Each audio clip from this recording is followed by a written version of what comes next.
Hello, welcome to another coffee break with Kardec. It's a pleasure to have you here. Let's grab a cup of coffee, tea, hot chocolate, or cold drink and talk about the book Genesis according to Spiritism. This book, compiled by Allan Kardec, which talks about so many different aspects of the Spiritism. And today, the topic of today is the liberating of the possessed. This is in chapter 15, and we'll be talking about some aspects of this process of liberating the obsessed. It was very common in Jesus' life. In fact, together with healing, the liberating of the possessed figure among the most numerous acts of Jesus. And the liberating of the possessed, as we see when we read the passages in the Gospels, we see that Jesus had the moral authority to do that. So what is this moral authority? Was that because Jesus was a pure spirit, or is a pure spirit? And how that expresses itself? If we read the CV of someone, you may get impressed, and immediately the words coming from that person, they have a different, they leave a different impression in us because it comes from someone with this CV. But if one reason or another you realize that that is not the CV of that person is someone different, then immediately, the words that were said by that person, they lose the authority as such. But when talking about Jesus and the cure he promoted and the effects of his teachings, they were not just teachings that, because remember, people in those days, they were very simple people.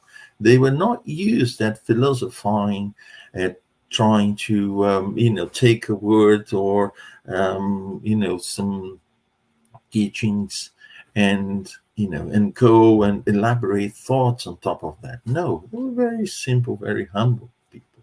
How were they then touched by what Jesus said? Because remember, now Spiritism brought to us the understanding of the fluids and how our thoughts are dressed. What we thought is dressed, enveloped by fluids, and these fluids, they get the quality of the thoughts and the feelings of the source, in this case, the person who is thinking.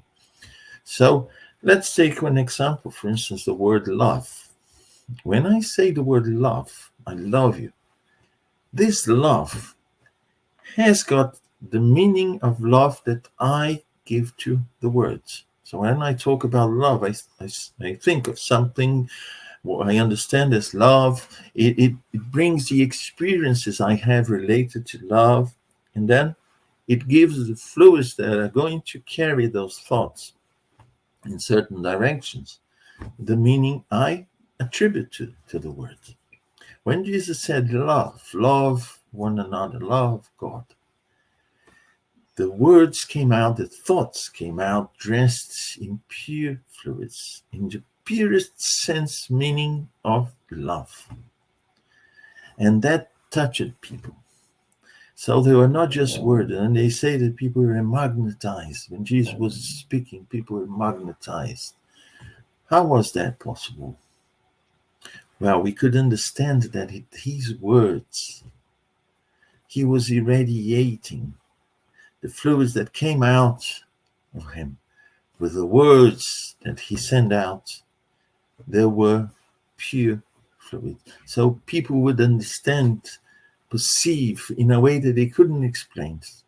But the way they understood it was in a much higher level that they themselves could ever understand. At that point, of course, one day we'll be able to express thoughts and feelings in a much higher level. So when they say that Jesus had a moral authority, we can see it in that way. Not just when, during the sermons, when Jesus talked to people, that people were magnetized, by his words, but also to those evil spirits, to those unfortunate brothers and sisters who are obsessing and possessing people those days. So when Jesus said to them, leave this person, he had this moral authority that was felt by these spirits, almost as if they were getting a kind of electric shock, in a good sense. They perceived the reality of Jesus when they felt the impressions left by the words and, of course, the fluids that came from him. Sometimes just by the way he looked at people, by looking, he was expressing something that he was feeling. And Jesus was feeling love for each and everyone. And that's why they felt, and some just ran away because there was too much for them to cope with, because, they were at a much lower level and caused an impact in them. So we see that, even those called evil spirits, obsessors, they were, impressed by the moral authority of Jesus.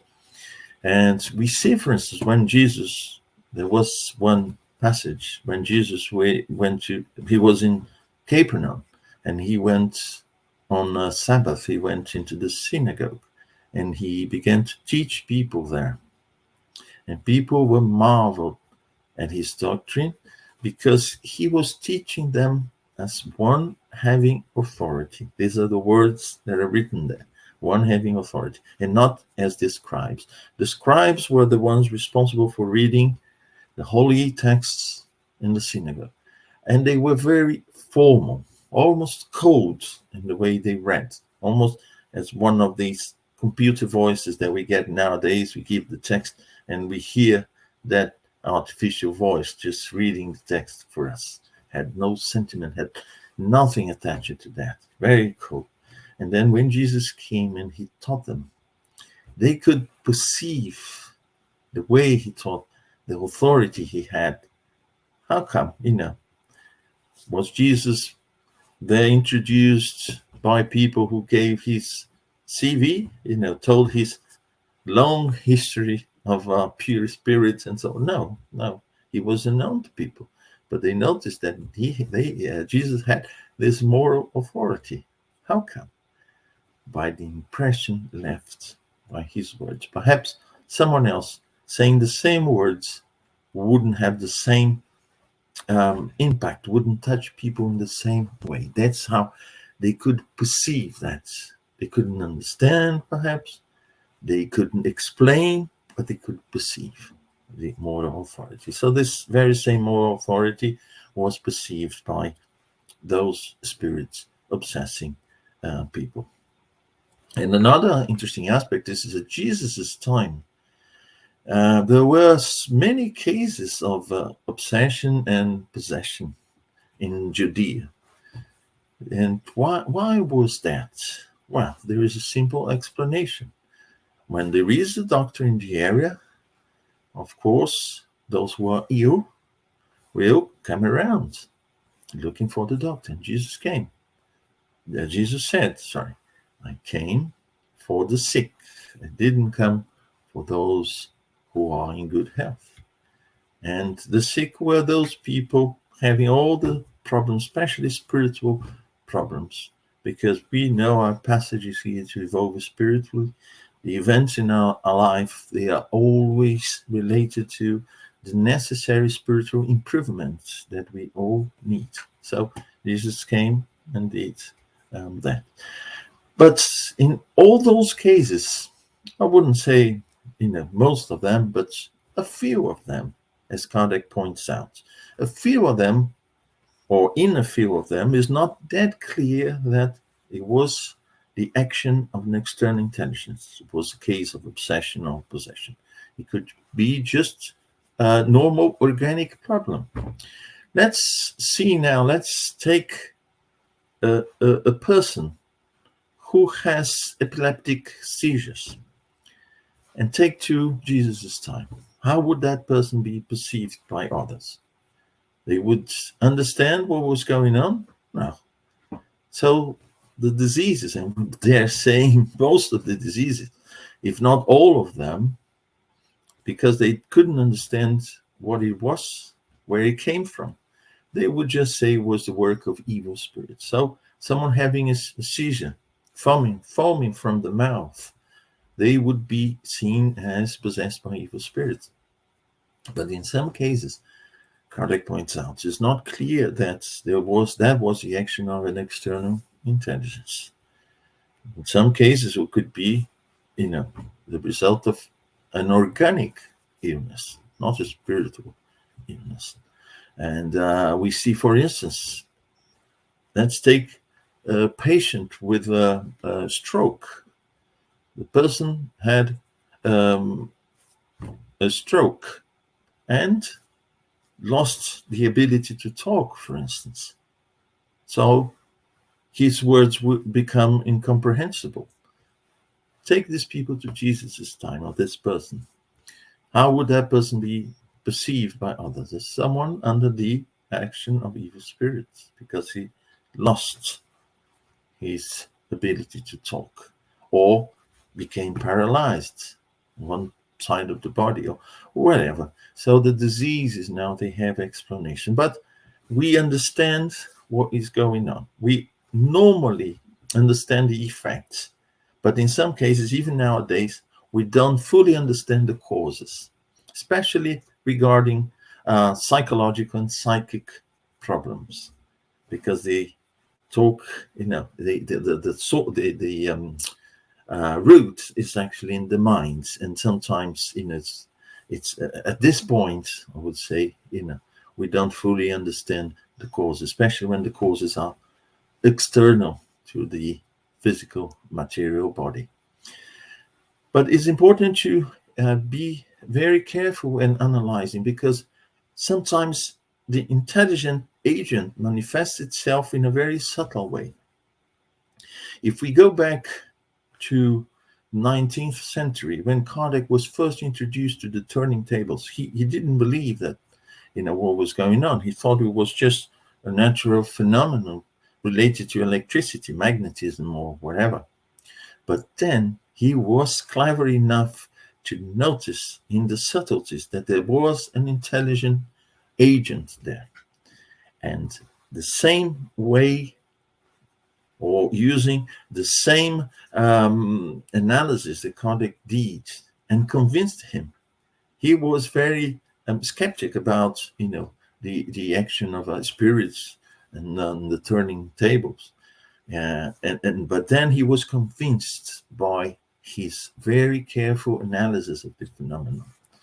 So if we use the same criteria that Kardec used to try to find the external agent, intelligent agent, in the root of that problem, then we see that it is clearly a case, and Spiritism shows us that it is clearly a case of an external agent that can be treated, and is treated in Spiritist centers, solely by means of evoking and moralizing that spirit.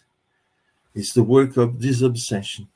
And this work of disobsession, it sometimes doesn't even require magnetization or medication to the person who is obsessed or possessed. And very frequently the patient is absent and is far away, showing that we are treating the cause, the intelligent cause of the problem, moralizing the problem, because we are dealing with a human being who no longer has a physical body, but it is influencing the physical body. But we also know that the diseases, they have a cause, an organic cause, but they can be aggravated by this external agent that is the obsessing spirits, or sometimes can be caused by them. So we see the two together. There's always this disease totally caused by these external agents. And sometimes no. Actually, the external agent managed to aggravate it by attaching itself to the person who has the problem. And of course, there's always a cause. It doesn't happen because so and so wanted to do that. No, there is a cause. There are many reasons related to that. It's not that simple. But going back to the moral authority of Jesus, so we see how important it is. In the case of Spiritism, in the Spiritist centers, those people responsible for receiving and talking to these obsessing spirits, the importance of moral authority. And we see sometimes anyone can talk about a certain topic, a certain subject, but when it involves, it is related to moral aspects of Spiritism, it is important to be morally at that level, to be able to offer something. Sometimes we want to talk to someone, to give some moral comfort to that person.